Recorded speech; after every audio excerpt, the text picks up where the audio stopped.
Well, hello everybody. Surprised to be here. Surprised to be here. I have a catch line. It's good morning, good afternoon, good evening, or good tomorrow, depending wherever and whenever you are, which rather typifies this wonderful platform we're on, because it's really all about globalization. We have information globalized on the web, but we have ourselves, our presence, virtualized and globalized in places like Second Life here. So, it's a great build here, isn't it? It's probably one of the best builds I've ever seen for a sort of serious convention, shall we say, and I really love steampunk.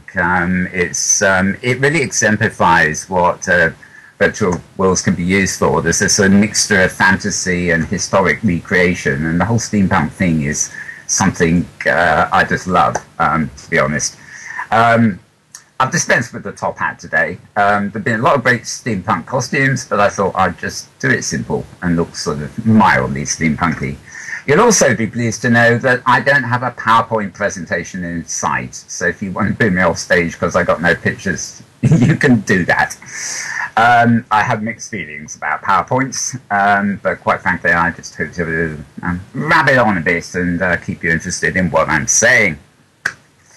So, as I said, steampunk is just one of those things that exemplifies user creativity and passion. And this build just really typifies that. Okay, so the main thing, well, I'll embarrass myself first by telling you that the actual title of this talk was originally going to be, well, it still is, The Three of Me, and then subtitled The Future of Virtual Intercourse. Now, get your dictionary out before you laugh at that one. It's not about what you might think it's about, but then basically I'm going to look at the way we're going and the way things might work in future. And I'm really concerned with what I would call outreach, which I consider to be about projecting immersive environments like SL out onto the greater web or to people who haven't yet taken up these platforms.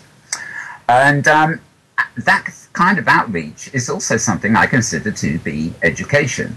If you watch, for example, one of our TV shows, that is filmed in Second Life, something like an engaging talk show or our news program, you are really witnessing, it's a kind of picture radio. It's as valid as any radio ever was, but it comes with added pictures. And you can listen in the background or you can be fully engaged with the visuals. But the thing is, we are projecting a message out to the greater world that these platforms, be it Second Life, Open Simulators, or even other platforms entirely, can be used to stage things and meet in real time. And to me, if only 1 in 10 of the viewers of a television program actually says to himself, hang on a sec, why am I watching this? Why don't I just TP in there? Well, they may not know the expression TP, but they will get the idea that, hang on, I could be there rather than just watching it. And so to me, it is not really web television as such. It is projecting the environment and telling people, you know, well, it's all happening in these spaces. This is where you want to be. And slowly but surely, hopefully, that message will get across. Now, you're probably aware that both Treat TV and NBC and my umbrella company, Meta World Broadcasting, have been handling broadcasting this event, for example. And between us all, we've been running shifts and stuff, and we've been seeing a lot of people, you know, clicking in on the web. Now, whether they're watching on the web because they can't be here, or because they just rather watch on the web, or maybe get turned on and say, right, I'm going to come in here. We don't really know, but, you know, we are clearly getting through to a lot of people, and we've had lots of wonderful hits on the website embeds over the course of the last couple of days, so that's great. So, really, I'm projecting for those who don't know the value of these spaces as yet. Hopefully, some of you will actually be watching the program now who have yet to experience Second Life or any other virtual space for that matter. So, if you are entranced by this talk, just think it doesn't take more than a few minutes to download a plugin or a client and come and join us. So, try it. You might be very surprised. It's worth the effort. Now, of course, for those I see in the in-world audience, there's going to be a danger that what I'm going to say now is going to be a bit like preaching to the converted. You know, where you're all educators, or mostly educators here, and you obviously, for the most part, are actually using virtual worlds. So I appreciate that those of you in-world are different from the television audience and may already know some of the things I've said. But one of the great things about giving this sort of speech, as it were, is that I'm near the end of the event, and not only through broadcasting but also through pottering around over the last few days. I've sort of seen lots of other talks that have happened already, and I've seen the bills that are around the place and sort of generally absorbed the thing in a way that, you know, it takes sort of 2 days of the event to actually do. So a lot of what I'm going to say is sort of been influenced a little bit by what I've just heard in recent hours or last day kind of thing. Now, delivering a keynote is not quite my thing. For those of you who do know me, I'm more of a commentator and sort of tend to keep my opinions fairly muted, except for on a few trivial shows like Grumpy Old Avatars, where I appear on Fridays, or maybe when commenting on news on NBC. So what I've done, and what you can't know, is that I've got a little note card up on my screen, and I'm just sort of ad-libbing around the notes that I made, so I hope you won't notice.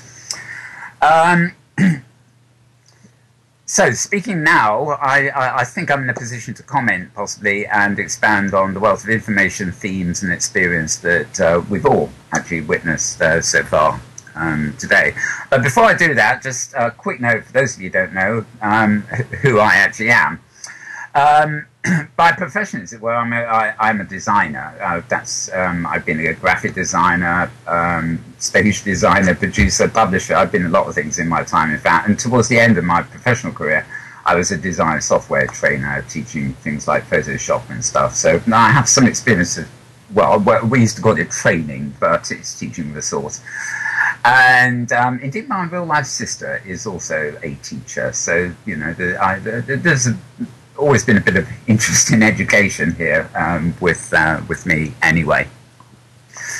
Now, originally, I came online, rather obviously, when we talk about online in general, on the web, and I brought a lot of my own personal archives from down the decades, showing my age here, online onto the web. And I first became interested in Second Life when I was one of these beta users of the now famous Twitter service, and there were a few of us there talking about these things, and it was actually a few people like Nick Wilson and you know him better as Mitch Wagner now, who were involved in that conversation and persuaded me to come in here. And sort of I ended up here, and I just enjoyed myself for a few months, which I really think is actually an essential prerequisite, you know, just so you get to know your way around, what to do, you get the feel of the space before you actually start working in it, so to speak.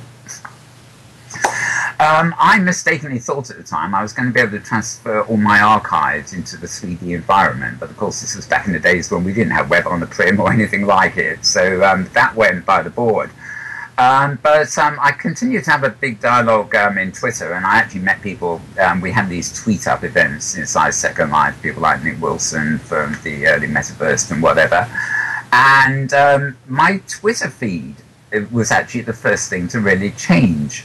Instead of socializing and having a conversation with people, I suddenly found myself becoming more like a tipster.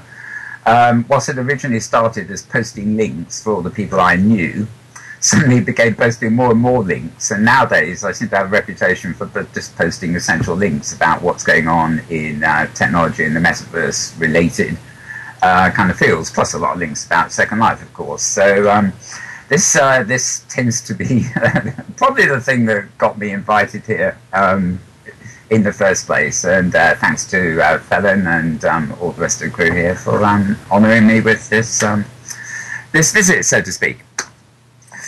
Right, where am I now? Yeah, I told you I'm no good at reading notes here. I just prefer gabbing. Okay, so Twitter sort of brought me in. We started having tweet-ups, and then Nick Wilson actually formed a company called Metaverse, which did some early broadcasting. And in fact, I actually did a few video broadcasts for them. You know, we're talking about heads-up displays and tools. And later on, Metaverse evolved.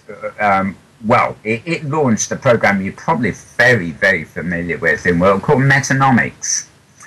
And Metanomics is going to this day, of course, although Metaverse eventually became Clever Zebra and they're involved in lots of things, but not really using Second Life as a platform that much these days.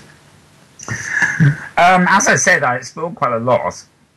And I had a basic info hub, the Meta Hub as it's known, SIM, which I didn't actually know the word info hub meant anything, oddly enough, until I'd already formed the group and named it.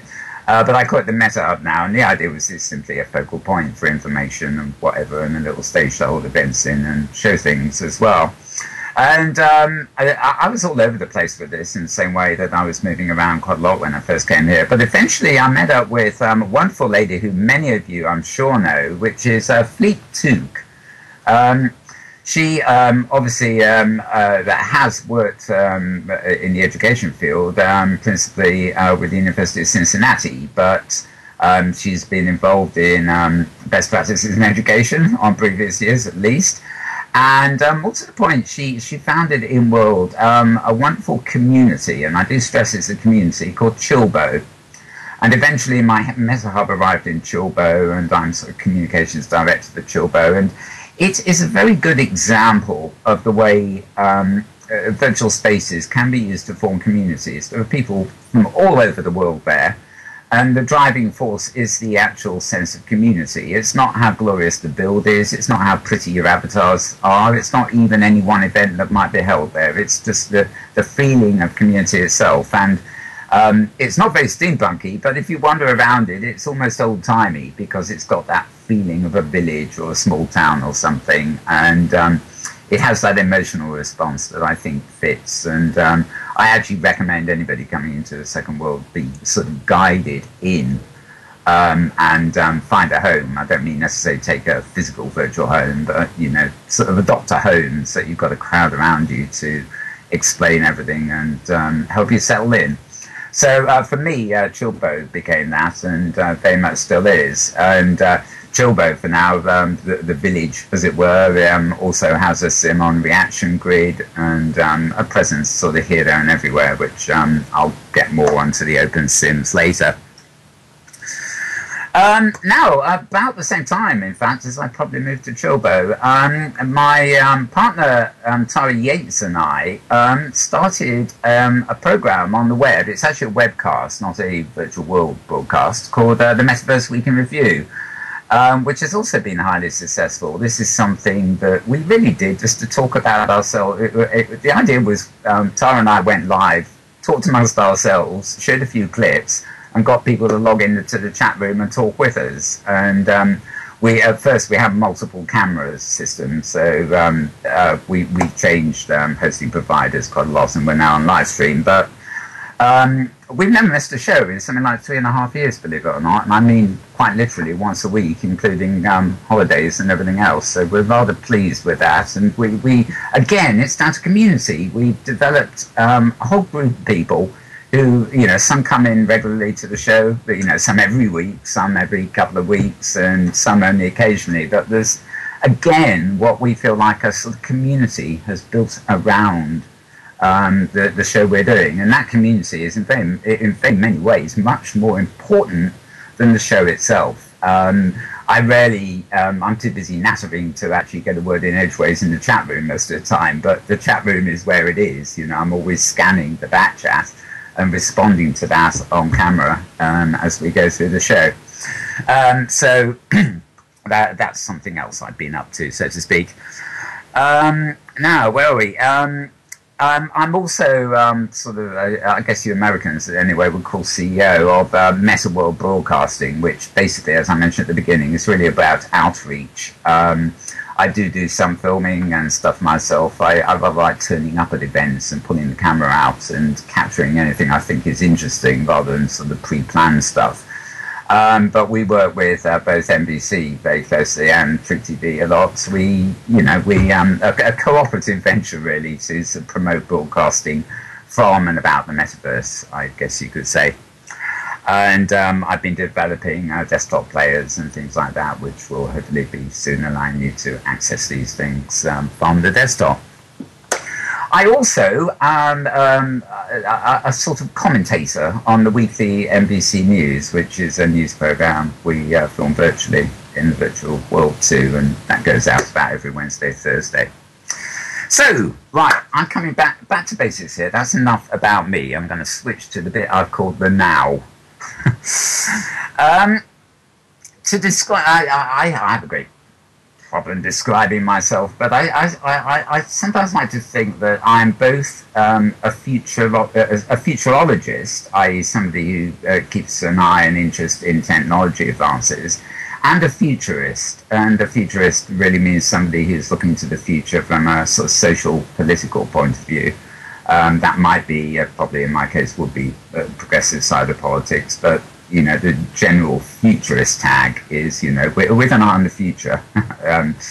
In both respects, it's the opposite of complacency, and I think one of the obstacles we face in going out and promoting these immersive workspaces is complacency. We may have all this new technology coming at us, rapid fire, but many people use it for very frivolous things and don't really understand yet the full impact of the technologies that are coming online and surrounding us.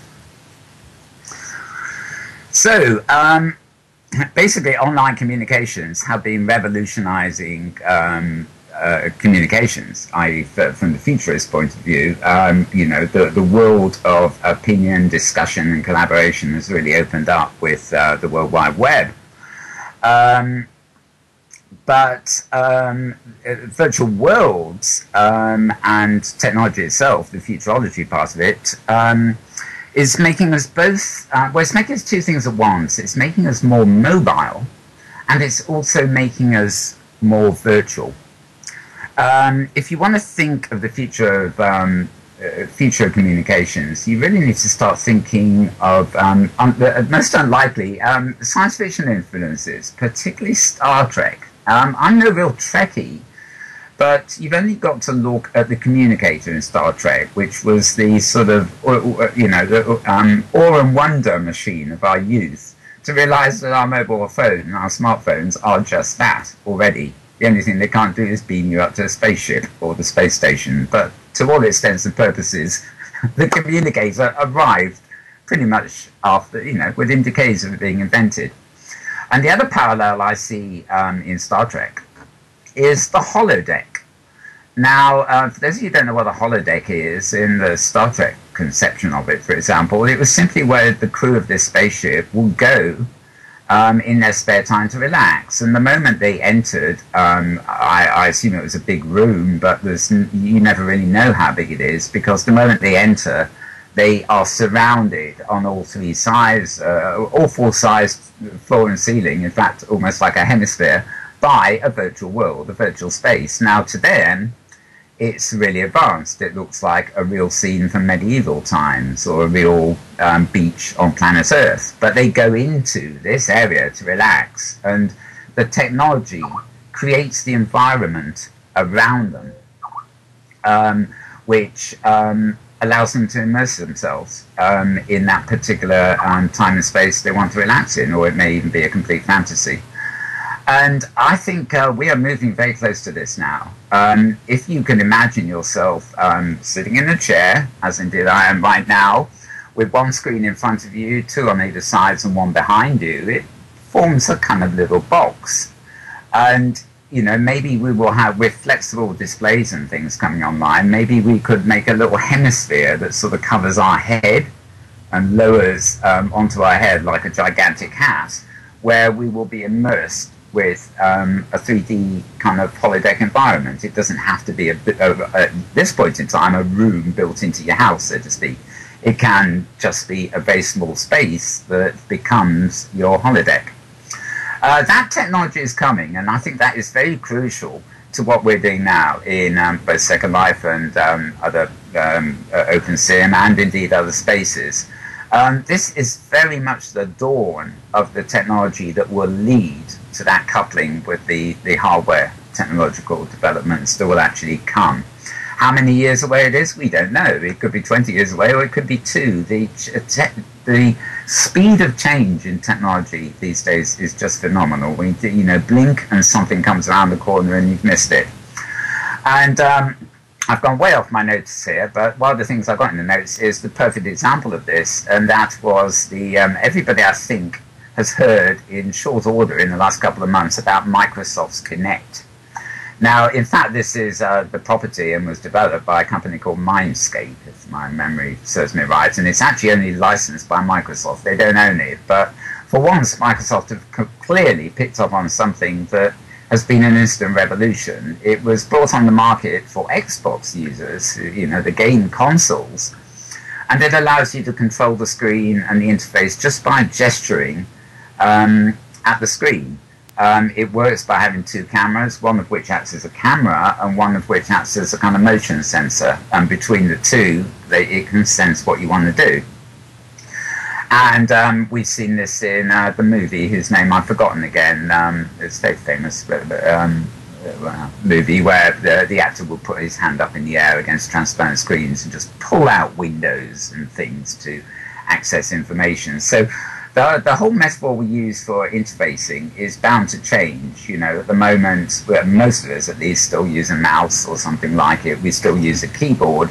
We're not yet used to having our face in the camera detecting our motion, let alone the motion of our hands and things like that as we talk. But this, I think, will change, especially with things like Kinect being marketed to a young audience who are using Xbox and things. This is the generation that will then start growing up using gesture interfaces, and they won't want to have anything to do with us if we're still using keyboards and mice.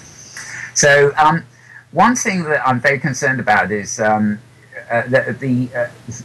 sometimes get the feeling that there's a lack of willingness to change in these virtual worlds. We are pioneers, we've got them to where we've got them, but there is a bit of a danger. We will get left behind if we don't develop them further with a mind to the technology that is literally just around the corner. And when I say we, I'm talking everybody, particularly I'm obviously talking to educators at the moment and the like, but it bears on everything we do. I think one thing we have to do is be always aware of the speed of change and realize that, in a matter of months, something could come along that really revolutionizes things. So I'm really make a habit of trying to keep an eye on anything that I think is going to converge, as it were, and affect the future of these spaces and elsewhere. We don't know when mainstream adoption of these things is going to come, but I think that one of the crucial things that we have to bear in mind is mainstream adoption of virtual worlds and all the other technologies that will come with it is actually a psychological jump. And I think many of us who've been in Second Life for a while and similar platforms tend to have been people who have not been scared to make that psychological jump. In other words, we said, well, yeah, it is a bit immersive. It's almost, your first time you log into Second Life and somebody talks to you, you almost panic because you think, oh God, all this stuff is going on in here. I thought I was just going to play around with graphics. You have to make that jump. And there is an argument that has been raging a long while, though I haven't heard it that much recently, about augmentation versus immersion. The theory being that augmentalists are people who use the tools here to do things and extend our real life, whereas immersionists are somehow, just playing game or something. I don't really go along with that because, to my mind, you do have augmentalists, sorry, and you also have escapists. In other words, there are people who come into these environments, maybe in their evenings, weekends, or something, and they really just come in to escape. They yearn to live in a house that they don't have in real life. They yearn to have a yacht, sorry. And, you know, they want to go to concerts. Maybe they can't afford those in real life, so they can come to concerts in Second Life. They may be what we almost role-playing, if you see what I mean, but it is still satisfying a need. But the big word that catches me is this word immersion. Because I don't think it's escapism. I don't see augmentation as the opposite of immersion. I actually see immersion as the prerequisite of using these platforms. Now, think about it. If you are sitting behind your desk in your office or whatever, I'm sure most people, especially most of the speakers here the last couple of days, have had to at some point sit down behind their desk and learn to use PowerPoint. I dread PowerPoint. I hate PowerPoint, but it is used. It's a very popular piece of software. But nobody who's never seen it is going to be able to sit behind a desk and suddenly start using it. So the software, the interface that runs virtual worlds is very much the same obstacle. You can't expect people to just jump in and understand the environment they're jumping into. At some point, they will have to learn to use the environment. This is what it's all about. You don't expect to use any software. You learn to use your keyboard. You actually learn to use your mouse at some point or other. So you have to learn just to enter. Now, let me see here. This is typical. I make my notes, then I go to the bottom, top, and the middle, and I don't keep into any order at all. But I've been considering the things we need, and when I was actually writing out the notes, the first thing on my list was a light tourist versions of virtual worlds. In other words, something that allows you to come in here easily and experience what the world's about. I don't mean something that doesn't require learning. You'll still have to learn to move and things like that, but you should be able to come in fairly easily. Now, remarkably, since I wrote the notes, as many of you may well know, I think it was about 3 days ago, Linden Labs released a new version of their beta viewer for Second Life, which actually has, remarkably, a basic mode and an advanced mode. The advanced mode is pretty much the same as you see in Viewer 2 at the moment. And the basic mode is pretty much what you saw, if you had a chance to see it, the prototype of Second Life that Linden Labs ran on the web a few months back. It has popular destinations as a sort of sliding bar along the bottom of your screen. It makes life really easy for somebody who doesn't know Second Life and just wants to hop in for a concert or hop into an event or whatever. And this really was a bit of a stealth attack, I think, on the critics of Second Life, because nobody saw it coming, and it really is a very effective new Second Life client. So, but the other thing that's happening is the web itself. Now, I'm not one of these people who believe that interfaces on the web, however flashy they are in Unity 3D and everything else, are going to replace the kind of environments where we have total control, like here, where we can build for ourselves, we can really develop to our heart's content, we can invent. But what they will provide is a kind of window on the web, a portal on the web that allows people to see into these spaces. And it won't be a separate space they're seeing into. They will just be using an alternative way of looking at the space. Some of us will be in here, living in the space. Other people on the web will hopefully just be looking at us in the space through a window. And they'll be able to converse with us through the window. They'll be able to do a lot of things with us through the window, but they just won't have the nth degree of control that we actually have in the platforms themselves.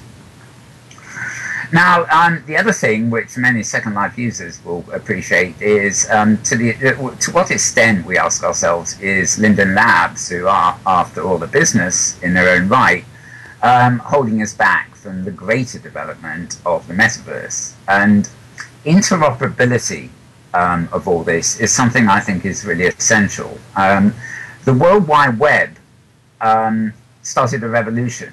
in sharing of information because everything is just one URL away. Well, some of you may spend hours in search engines, but nevertheless, the principle is you click and you hyperlink immediately to where you want to be. And this metaphor is something I think is crucial to the future of virtual worlds. You have to be able to click something and go to wherever you want to be. And in Second Life, we know this because we can look on the map and we can get a landmark or whatever, and we can teleport right across the world, well, the Second Life world, to a different space. We can be attending a meeting in Europe 1 minute, and then we can sort of, in 30 seconds, we can TP over to a venue that's actually for the people in Australia and talk to them. So, you know, the whole wide world of online people is available to us. But we still can't teleport out of Second Life into the now hundreds of open simulators that are opening up. Now, if like me, you have been to one of the open sims, and my actual home, the place I go to relax, so to speak, is actually on Reaction Grid. I tend to come into Second Life to work and go to Reaction Grid to hang out. Is what they call hypergrid enabled. Now, Maria Kovalov was here earlier, and of course Pathfinder Lester has discussed this to a great extent earlier in the conference, but the hypergrid, or something very similar to it, is essential to the future of what we're doing. Second Life as a walled garden is beautiful. It's wonderful, and it's a great place to be. You know, it's everything we have created. Linden Labs have made the platform, but everything in here is something we created. Some people are content with that. I don't know, somebody makes shoes for avatars. They're quite content to sell to Second Lifers, and if anything, they don't want their shoes to be exportable to another grid. On the other hand, when the vast majority of their customers are on another grid, you can be damn sure they'll change their minds. They'll suddenly want export rights so that they can sell them on every grid. And there is no way in the foreseeable future that Linden Labs can operate a closed world, even if they had staggering growth and actually brought online masses and masses of other servers, etc., etc. It would still be sort of run by a corporation. Now, there's a lot that Linden Labs, for example, could offer to the metaverse. You know, they have a good platform. They can make you know, they can make viewers, they can contribute code and all sorts of things. But I think at some stage they're going to have to open up to the concept of a greater metaverse. You know, otherwise they'll just end up as a small backwater with you know, dedicated residents and you know, the leading edge people just not going there anymore. So I think that's something we need to be careful about. And certainly from the educator's point of view and everything else like that, we have heard a lot the last couple of days about the alternatives. You know, you can go and get a very secure sort of private open sim where somebody like Spot on 3D or whatever, or you can go and get a privately hosted grid of your own if you want, like Joycadia does from Reaction Grid. Or you can simply go and take landed somewhere like Reaction Grid, which is hypergrid enabled, and from there you can teleport over to Franco Grid or any number of other grids. There's an answer for almost anything you want. You may want openness, you may want security, but there is an answer for all of these things, and it isn't limited, strictly speaking, to Second Life. So I think we need to look at these other things too. I would suggest that anybody who takes Second Life seriously, be you an educator or otherwise, explores the option of an open sim. I'm not saying go and sign up for an account on every other open sim. I mean, there's Malburn's Writer here, there's Malburn's Footman, there's a Malburn's something or other in about 100 different locations, so I don't advise that because you'll forget them all. But just one. You know, get yourself onto an open sim somewhere that's hypergrid enabled. Fiddle around and experiment with the hypergrid, because it's almost as simple as an in-world teleport in Second Life, and in fact it will be that simple in the near future. VVOT's voice is also enabled in lots of OpenSim now, and also Media on a Prim in World Media will be available on most of them soon. So the technology really isn't very far behind what Second Life might be considered to be.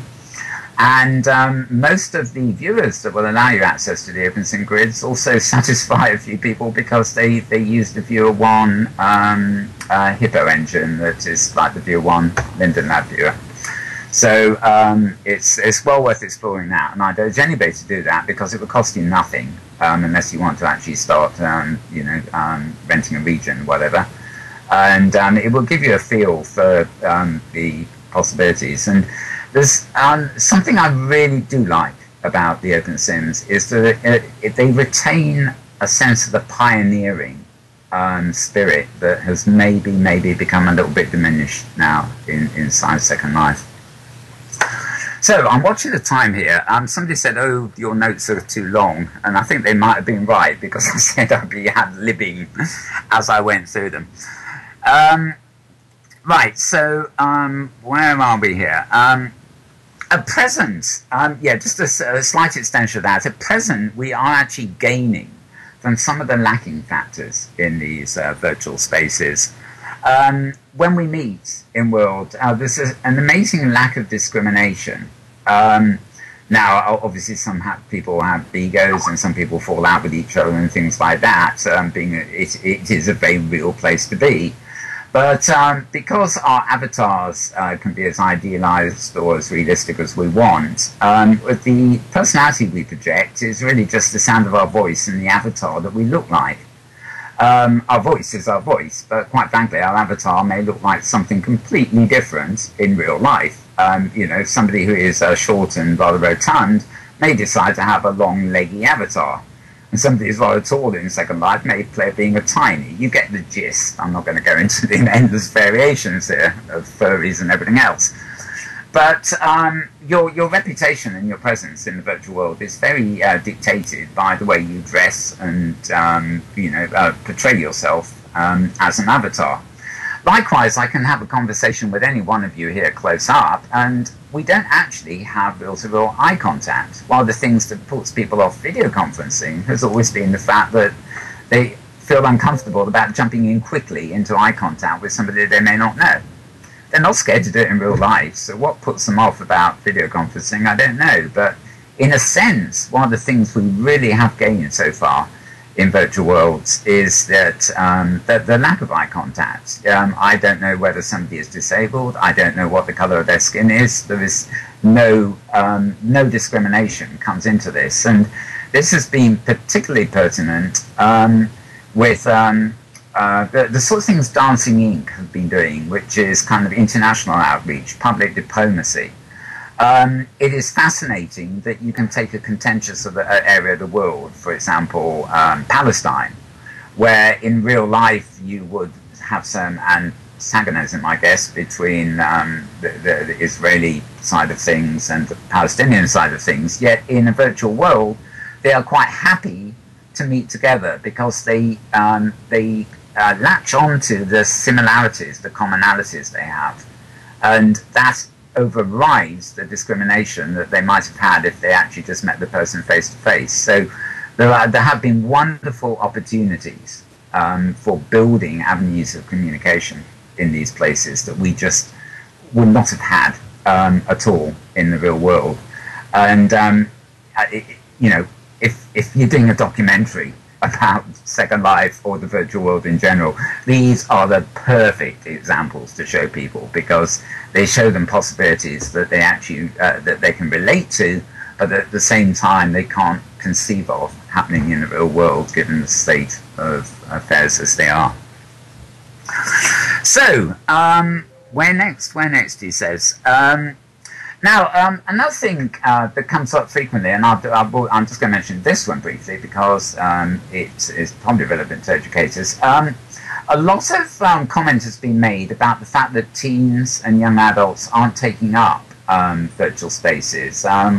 These spaces are inhabited, there are many lesser able people here, there are many elderly people here, and many young people. There's the whole a whole range of people here.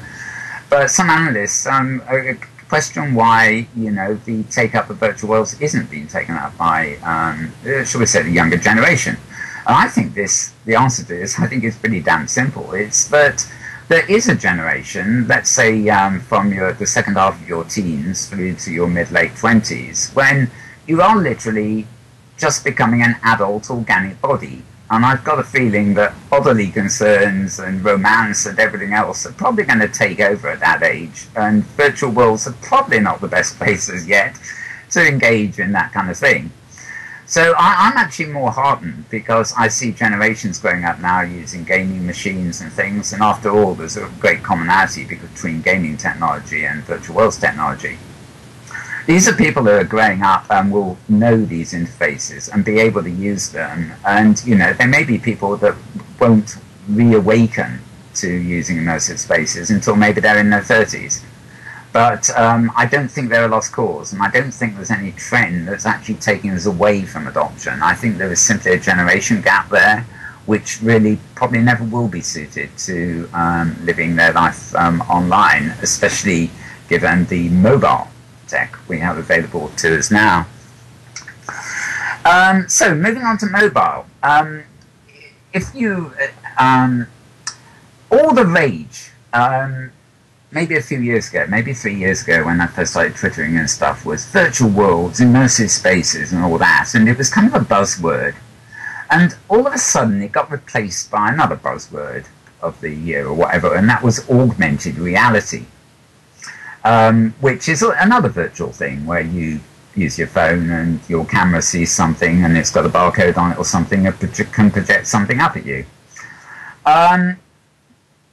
I think these are just parallel developments. I want to hypothesize for a minute. I don't know whether I'll live to see this, but I would like to think that I'm walking down the street in the real world, the organic space, so to speak, with something like an iPad, whatever size suits me, and it will be my mobile communications device. And it will be online, it will know where I am, it will be able to get all my information. But when I would arrive home, or indeed in the office, that device should not just lie on the table in my pocket, it should be dockable. And assuming we still have desktops, and PC desktops, etc., then the moment I dock it, it should appear on my screen as a widget. But it should still be fully functional. In other words, that mobile device is a component, a widget in the Internet of Things. It has to continue to exist. And since I'm not mobile, I don't need to carry it around. I should be able to just dock it and have everything about it appear as a widget on screen. And that widget could be overlaid on the virtual environment. I think we will move away from the desktop metaphor. I have plenty of screens surrounding me here, and my screen background on all my computers is a piece of wood texture because it makes it feel like a desktop. It feels like a real piece of wood. But virtual environments, of course, are something way beyond the desktop. The desktop is simply a computer replica of a 2D desk with icons and ways of organizing things.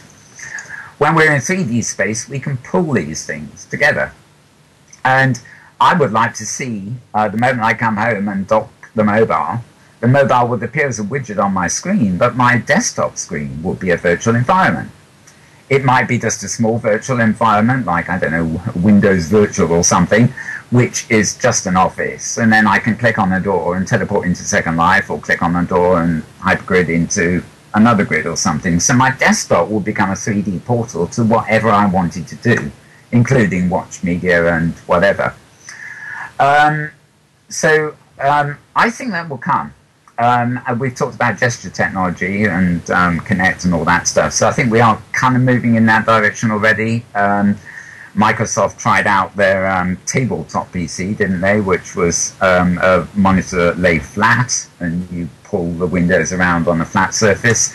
A lot of technology is going to influence the way we actually interface in the future, and that interfacing will go way beyond virtual worlds themselves. Right. Okay, I'm scanning down my list here because, right, I'm very conscious of time here, so I'm actually going to go right down my list a bit. I should have known I'd gone on a bit more than I intended. As I said, the original title of this speech was going to be The Three of Me. And by this, I was referring to the organic, the robotic, and the virtual. Although you could equally say the virtual is the avatar. We are moving to the Internet of Things. Household devices are going to be connected. You'll be able to put stuff in your fridge, for example, and it will be self-aware. It's going to know when the sell-by date is gone. Your fridge will probably be able to talk eventually to your local supermarket, so that the fridge can tell you what you're out of, tell the supermarket, and it will be there to sort of pick up. Your computer will probably control your energy use and your household office appliances. Whether your computer is still a desktop, I don't know, but nevertheless, all these things are beginning to become integrated, and it is actually the Internet of Things that connects them all. Even your home network is an internet of sorts. Your hub or whatever is connecting to all the devices in your home.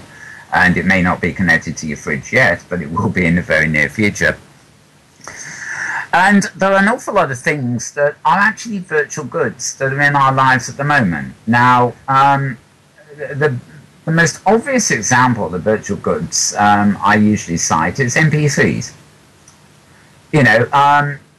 I used to buy vinyl records. Ever heard of them? Then there were audio cassettes.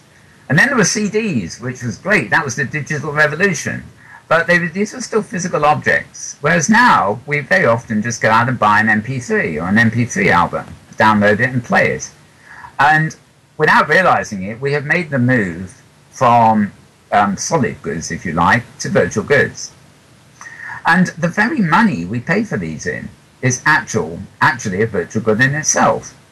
The days of gold coins and currency by weight of metal are long gone. The credit card is a virtual good that you use to buy goods.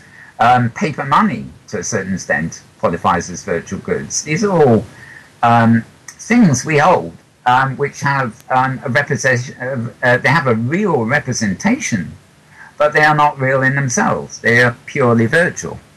We're seeing the advent of 3D printers, which are going to be very enabling, especially in the third world. You take the natural resources available in a given region, and you'll be able to print things out in 3D. At the moment, you can easily, for example, print out your avatar as a 3D statue, but you just use plaster of Paris or something. But the technology to print in 3D is there.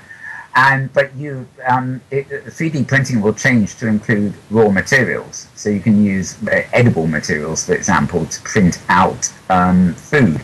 It sounds very far-fetched, but I mean, it will be possible. Now, talking of far-fetched and in the real world, I think one major thing which bears on virtual worlds, but it bears on the internet too, that I think we must see is a move to bring these spaces online. As many teachers know, sometimes kids at home have better kit for doing this kind of stuff than the educational establishment has. So maybe we should be seeing more homeworking amongst kids in the same home adult home workers work at home. Go to school 2 days a week, do it online 3 days a week, and use the kit they've got at home, which obviously not everybody has, but generally speaking, and attend classes that way. Also build classrooms for purpose, not just to mimic the classroom that you have in real life. We've heard some wonderful discussions here about environments, the teaching environments. I was listening to one a while ago, which was all about Yorkshire 200 years ago in the UK, which is an educational environment. There's no point in just building a classroom that looks like a real-world classroom, getting people to sit in it and giving them the telling lecture that you just used to do in real life. Education, I think, is about guiding people through the discovery process, teaching people how to educate themselves and promoting lifelong learning and ambition, and rather than just relating facts and figures, which, was probably the case when I was young, but is probably not the best way of education now. So I think we're also going to see, as well as these household devices, we're going to see a merging of geo-mapping, mirror worlds and virtual worlds. There are places, well, Trinity is probably the best known. No, it's not a very good one, which are being built now, which are sort of work on the Second Life idea, but instead of being fantasy worlds or self-created worlds, the idea is they are mirroring the real life environment. And I was beta testing one, for example, that works with the global mapping system, and you basically enter it from outer space, and then you dive into a thing that looks like Google Maps, and then you go under the cloud layer, and you're in a virtual replica of the real world. Right, God, I've been given the Skype. If you're hearing the Skype leaks there, I've been told I've got 10 minutes left, and indeed I have. Okay, I'm going to go to my notes and hopefully catch up. Right. Okay, I'm just going to dwell on that, the robotics part of the equation. I think in the future that there'll be an essential merging. There will be me, the organic self, the typist, as some people would call it, behind this avatar. There will also be the avatar. It may be much more realistic, but it will be the virtual thing I use for presence in immersive spaces. But also connected between those two, and I think equally important to consider, is the robots. We will, I've got a feeling this sim is crashing, but never mind. We will have intelligent vacuum cleaners and things in our houses, again, all controlled by us through our computer. Am I right in thinking there's some kind of sim crash going on here, or anyway, it's gone in front of me. Okay, I'm told I have very little time anyway, so I'm going to round up. Yeah, keep going for now, I've been told. Okay. Right, actually I'm going to move pretty much towards the end, because I didn't realise I was going to go on so much.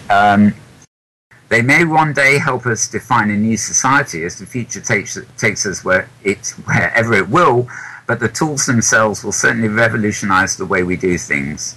Just as the World Wide Web opened the internet to the whole public world of information, so will immersive spaces open the internet to a new global public world of presence. The power of that cannot be understated or denied. They will bring us even more tools and new possibilities as time goes by. We need to promote these platforms, especially educators, since they're the foundation on which coming generations will depend. And hopefully that got through. And thank you, everybody. Sorry for the bits we missed and the fact that I seem to have dematerialized.